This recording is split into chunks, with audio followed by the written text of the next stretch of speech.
Que maco tot això! Segur que era preciós aquest poble.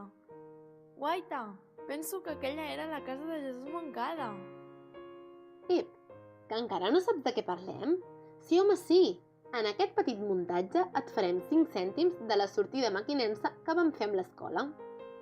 Primerament et situarem. Després de llegir l'obra de Jesús Moncada, vam trobar que seria genial poder anar a visitar les terres d'aquest gran autor per poder-nos posar en la pell dels seus personatges i gaudir el doble de les seves lectures. Bé, deixem-nos d'entrades i endinsem-nos en l'antiga maquinensa.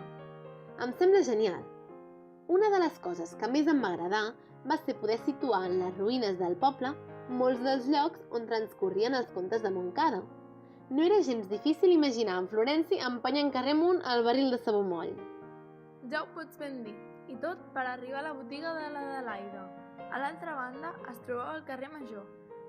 Allà vivia la família Garrigues. Em pregunto quina de les cases seria la seva. I no us oblideu d'una de les coses més importants. La casa on va viure el pare de l'obra, Jesús Moncada. Aquesta petita casa és la que el va acollir durant la seva infància i part de l'adultesa, abans que el poble antic no desaparegués i ell es mudés a Barcelona. Una altra de les coses que mereix la nostra atenció és l'església. Era un edifici gran per a aquell poble, ja que es pretenia que tothom hi cabés alhora. El pas dels anys, però, l'ha desfavorit bastant.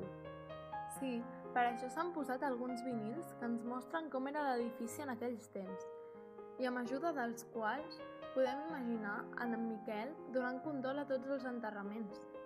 Però no et pensis que tan sols hem visitat el poble. No podíem marxar a Mequinensa sense posar-nos en la pell d'un bon miner. Així doncs, cascos preparats i cap endins. Va ser genial poder veure la maquinària que utilitzaven i com ha evolucionat al llarg del temps. La veritat és que havia de ser angoixant haver de fer jornades tan llargues sense poder veure la llum del sol. Com se sacrificaven aquests maquinensans? Bé, doncs, després d'haver fet un tastet per l'antic poble i una de les seves mines, ja tenim altres punts de vista amb els que podem analitzar els contes de Jesús Moncada. Esperem que us hagi agradat i que us pugueu imaginar, així com hem fet nosaltres, a tots els personatges del Cafè de la Granota passejant per aquests carrers.